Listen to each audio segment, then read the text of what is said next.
Everybody, welcome back. My name is Dave. I teach saxophone here in Dave's Garage in the San Diego area. If you're in my hometown, please stop by. If you'd like to have private lessons or a session or two, come on here in the garage where music is made, and be happy to accommodate you. If you live anywhere on the planet Earth with internet access, I can help you out too. We can hook up and find a time that works for you and me in whatever time zone that you're in. The one caveat is that I want you to be an experienced player. If we're going to do some Zoom sessions, beginning saxophone players, in my experience, will benefit more from one-on-one private lessons. So if you're new to the craft, find somebody in your area, or even somebody else who plays. It doesn't have to be a teacher, but just sit down and pick their mind and absorb what they're doing. I have not had the best success with beginning players on wind instruments online. And that's just my personal preference. I know there are a lot of good people online that are teaching lessons and helping out, and they have great technique builders and things like that. And I'm not saying anything bad about them. I'm just saying my personal experience is that it's better if you're brand new at this, just brand new at this, to sit with somebody who can help you personally and sit in a room. I think that's the way that information gets passed along best, is one-on-one, okay? All right, but barring that, we've got some options today that didn't exist when I was starting out. Right, well, that's brand new at this. I started playing when I was 11, and I was in I think the 5th grade then. Maybe I was 10 years old, something like that. Anyway, we learned by listening. I had a couple of lessons and learned how to read little music and play in a school band and that sort of thing. But most of the craft was learned by listening. All right, we listened to the radio.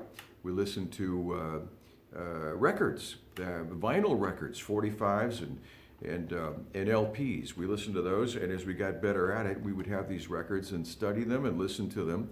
Primarily rock and roll in my case. And you would pick up the tone arm of the needle and put it right back to what you wanted to listen to, and do that over and over and over again. Today you have amazing tools online. You've got YouTube. Here we are, right? You've got all kinds of options where you can purchase lessons. You can purchase lesson plans and things like that. And you can do all this virtually and never have to leave your house. Well, I kind of disagree with that. I want you to leave your house, all right? And as I take on students and work with them, I tell them, study with other people as well. That way you will know more than just what I know, right? If you stick with me, you're only going to know what I know. Study with other people. If you hear somebody that plays and you dig what they're doing, approach them. I mean, even if it's a concert, you paid to go to a show or something like that. See, if you really dig what's happening and you hear something you like, try to get to that person, that player, and see if they're offering lessons, see if they're available, or see if they would answer a couple of questions, okay? You got nothing to lose by trying, right? And I'm going to share with you today my experiences. Again, I come from the old school, where we learned, off listening. We listened to records.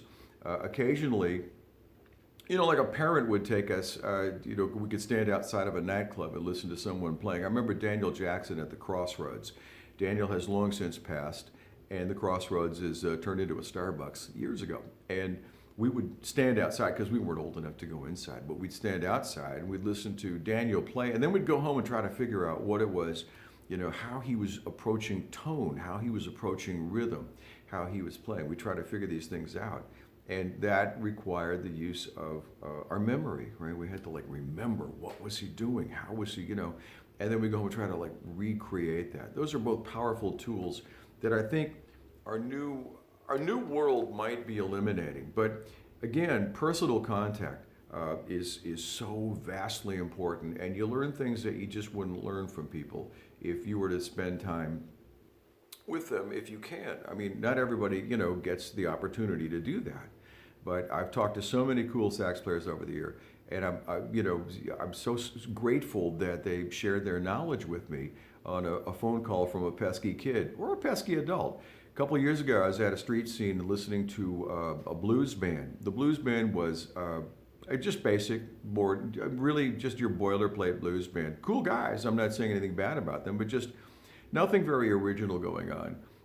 Just by rote copies of muddy tunes and things like that with little B.B. King flourishes that the members had learned, and good on them, right? But the one player that stood out in that band was the saxophone player. That guy's tone was so amazing. He's one of those kind of sax players that you couldn't wait for him to play again. And the audience responded. I could tell everybody was very hip to this guy.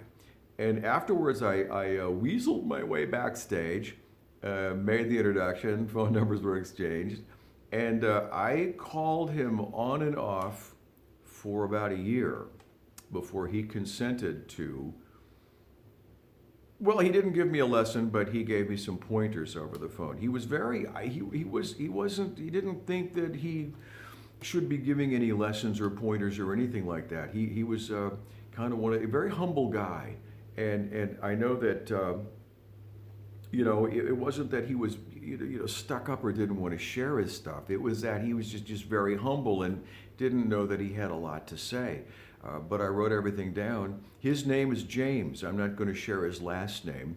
He was an older man and a very seasoned player on the tenor saxophone. So I'm not going to share his name or phone number with you because he didn't expect to be in a YouTube video. But I will share with you what he said to me over the phone on that wonderful day. I've got the notes right here. So if you don't mind, I'm going to read. All right, number one. James said, put enough air in your horn to make it buzz. Put enough air in your horn to make it buzz. All right, I've worked on this over the years, and I can tell you that this will also help with another technique, squeezing the horn. If you're squeezing your keys, you cannot feel your horn buzz, right? But if you're holding your horn with the proper tension, the proper, your fingertips on the touches, and you blow notes and you blow them properly, you will feel your horn buzz. Let's take, pick middle D with your octave.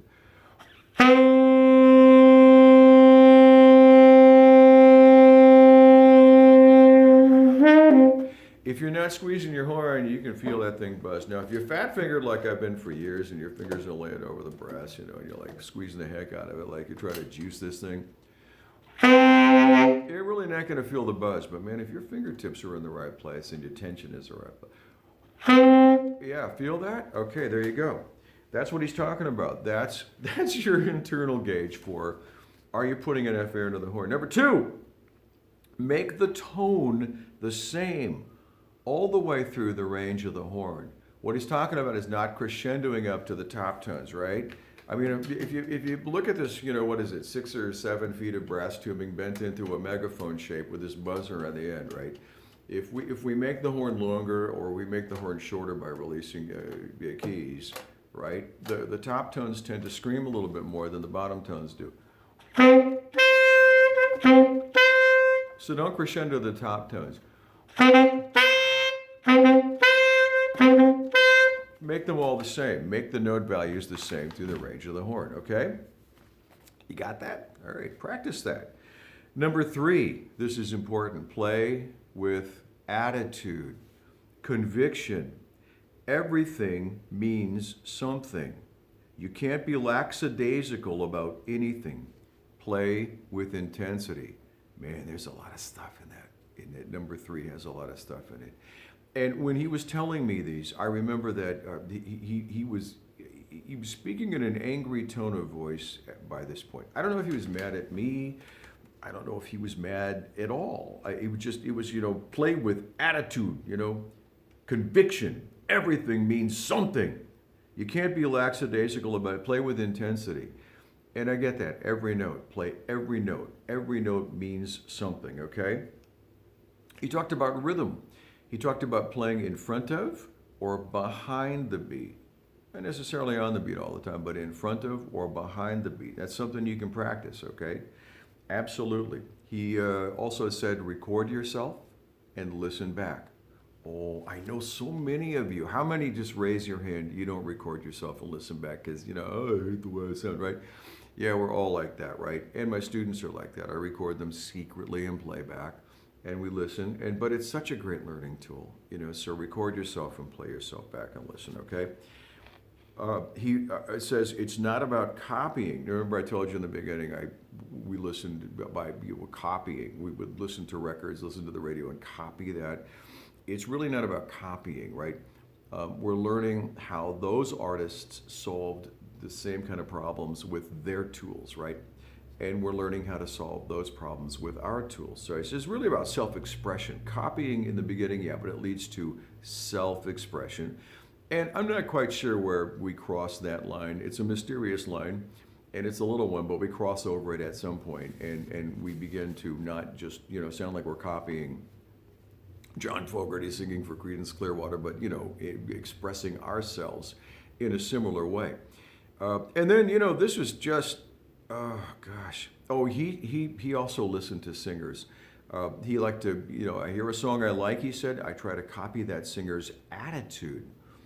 Oh, not just the technique, right? Not the fa la la do re mi fa sol la ti do. No, he copied the attitude. It was so important to get that singer's attitude. Be it Frank Sinatra, Frank had attitude. Yes, he did. Or any Roberta Flack. Think of any singer. Think about how they approach the music and the attitude they bring to it. And he would try to get that into his playing, along with the technique, right?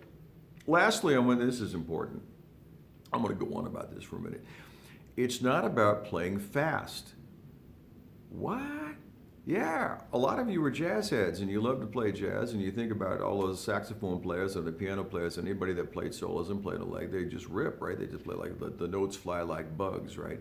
Or even, rock and roll fans, people who listen to Yngwie Malmsteen, guys like that, notes just like, fly like bugs, right? They're just incredibly fast arpeggios, right? It's not about that. James taught me that day on the phone, it's not about playing fast. It's about people believing what you're playing. I'm gonna let that sit there for a minute. Think about that. It's about the audience, people in your audience, whoever it is, believing what you're playing. You're not playing fast. You're not convincing them that you spent like hours in a practice room, you can go up and down, you can play any scale, whatever it is. Cool, good for you, right? And we've learned that that's not really very interesting to people over time. It's more like people believing what you're playing. Case in point, let's think about Pink Floyd. Who? Pink Floyd? Yeah, you guys know who Pink Floyd is? You men and women out there listening, you know who Pink Floyd is, right? If you don't, cue up Dark Side of the Moon. Dark Side of the Moon. So David Gilmour is now in the band. David Gilmour has replaced Syd Barrett, who had an unfortunate mental demise. Things just didn't go well for him, and he had some issues, and so he had to leave the band.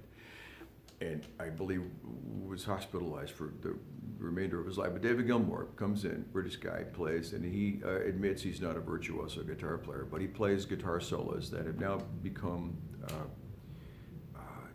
part of us. I think that anybody that knows that band, that knows Pink Floyd, can sing those guitar solos. And I think if you were to listen to a band, a cover band or a tribute band playing Pink Floyd, and they left even a note out, you would know it. Those notes are not blazing fast, rip-a-thon, 32nd, 64th note, whatever. They're beautifully played, lyrical, wonderful solos. So if you don't know David Gilmour, go listen to him. As a saxophone, this is not a guitar lesson, no, but inspiration comes from everywhere. And that was the one artist that came to mind when he said, it's not about playing fast, it's about people believing what you're playing. I know of no other artist that comes to mind that portrays that one statement, that one piece of that lesson so well, right? And of course, there are saxophone players that did wonderful work that would fit that bag as well. We can go back and listen to Stanley Turrentine. How about Stan Getz? Oh, wonderful player. All right, those are two sax players you can listen to. But the point of all this is, if you hear somebody, if you in real time, in the real world, on the planet Earth, on a stage somewhere, and you dig what they're doing, reach out to them. Last year, I was able to make contact with a sax player who'd been with James Brown for years and years and years, James T. Watkins. He was out of work because of COVID, and he was willing to give lessons. He doesn't give lessons, so we talked over the phone once a week, and I learned so much that I would never have learned. So much from a cat that's, that plays, that actually plays. A lot of people that, package up lessons online, and they're really cool. They're really cool, don't get me wrong, but they don't really play. That's what they do. They give lessons. They're not really pro players. They might have played a little bit, or they might have graduated from a school of playing like Berkeley, something like that, and there's nothing wrong with that either. But getting to people that play, that you can hear, that you can actually copy or learn from, and getting, just breaking the ice and talking to them and exchanging that lesson, again, one-on-one, I just think that's traditional, and I think that's the way we want to continue to do this, not excluding the wonderful tools that we have, the ability to actually interface with some of these incredibly good players online is worth its weight in gold as well. But don't rule out the personal touch, okay? That's all I got for today. I know I kind of rambled. I promised I'd keep this one short, but here I am at the 15, 16-minute mark. I'm going to cut loose. If you have any questions, davegoodsax@gmail.com. Need a lesson, you can reach out to me there as well. If you have any ideas for future little mini lessons like this one, please put them in the comments below. Love to hear from you. 215 subscribers now. Oh, I'm humbled and I'm honored. It's all about you, and I so appreciate you being here. All right, I will shut up now. Gotta go. Have a great day. Play that saxophone, and just love what you're doing. All right? All right.